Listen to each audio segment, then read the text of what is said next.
Is it possible to throw together your wedding in a couple of weeks? Well, maybe, if you have an unlimited budget, but if you don't, probably not. Hi, I'm Emily Declue. I'm the founder of Joy Factor Weddings and Events here in Toronto, Ontario, and I work with DIY couples to make their wedding days absolutely perfect and stunning and smooth and wonderful. I make lots of different videos and content about bringing the joy factor back into your wedding planning so that you can just have a wonderful day. So make sure you're following along if that's what you're interested in. So if you're planning on getting married in the summer or fall of 2026, you might want to start getting all of the different elements together, especially if you're going to be DIYing a lot of the different elements. As an event planner, I know how much of a runway I'm going to need in order to plan different types of events, and it really depends on the vision for your wedding.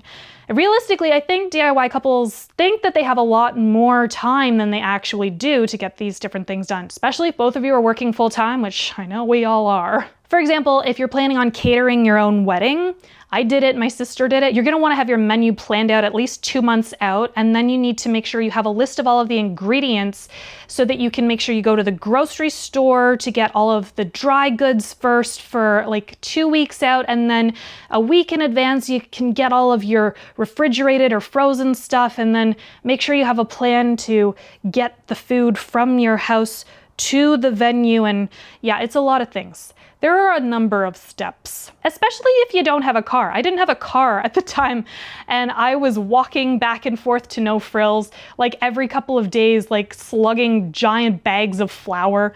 It was silly. I should have rented a car for a day. I don't know what I was doing. So in order to make sure that you are ahead of schedule, I've created a handy dandy template for you. You can download it when you sign up for my email list. All of the different elements that might be included on your own timeline. In event planner speak, we call it a critical path, but you could call it a wedding timeline template. And you can get that at joyfactorweddings.com/wedding-timeline-template.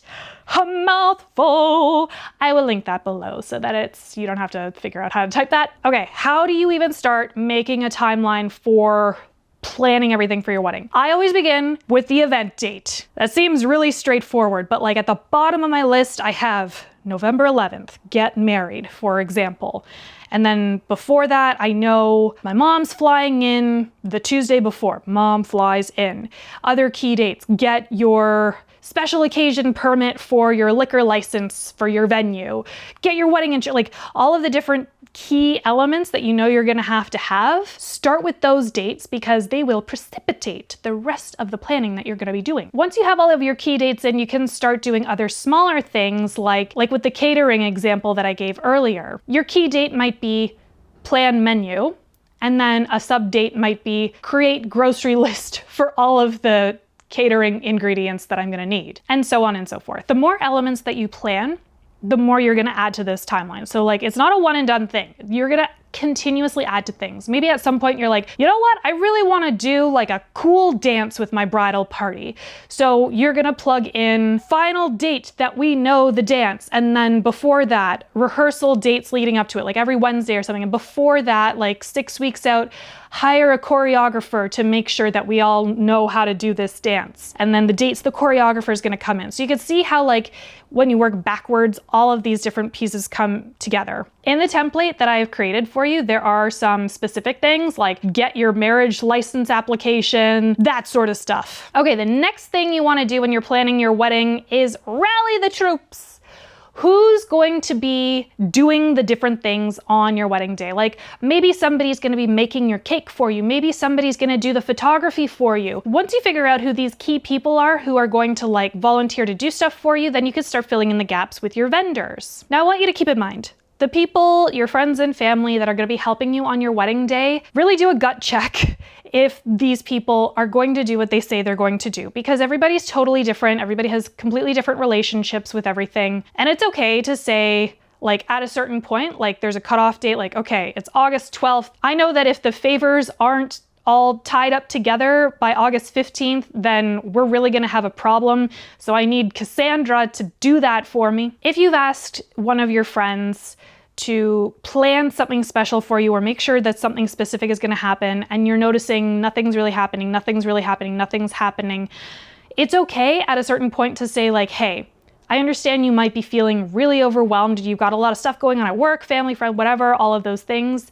I am more than happy to bring in another pal to help with this because I need to make sure that it's done by X date. Can you let me know by a date before that if this is going to be okay for you to do? Will we be able to meet it? Again, do your gut check and just, have your other friend in your back pocket just in case you need it. This is your day.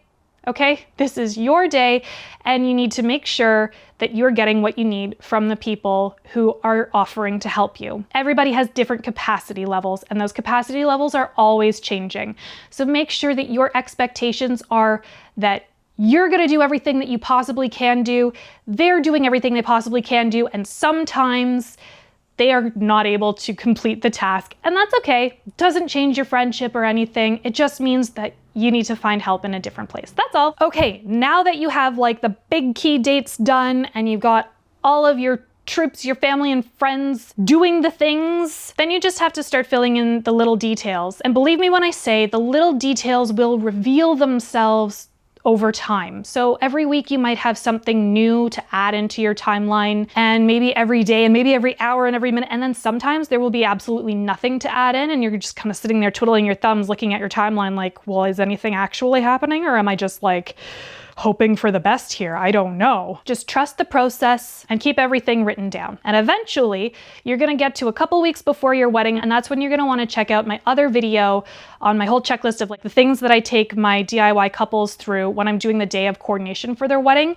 That's really going to get like nitty-gritty detailed of like absolutely everything that needs to be organized for the day. Don't worry about that until like 3 weeks out, because if you do, you're just going to tear your hair out and be like, why is everything changing all the time? Because it will change. That's just the nature of events. It's just the nature of weddings. People are able to make it. They're not able to make it. They show up. They're like, what the heck? Where did you come from? It all changes very rapidly, and it's okay. The point is to just remember that all of this is a flow. It's a process flow. Trust the process, trust the flow. It'll feel a lot more easeful, a lot more joyful. Okay, that's it for me today. If you found this useful, I would be so grateful if you left a comment or send me an email, emily@joyfactorweddings.com. I'd love to know what was helpful for you. I'd love to hear also, are there topics that you'd like me to cover that I haven't covered yet? Make sure that you are subscribed on YouTube so that you can get more DIY wedding tips. And you can also find me on all your favorite podcast apps and on social media. I will drop all of those links below too. I'll be back soon with another DIY wedding planning video, and until then, keep it joyful.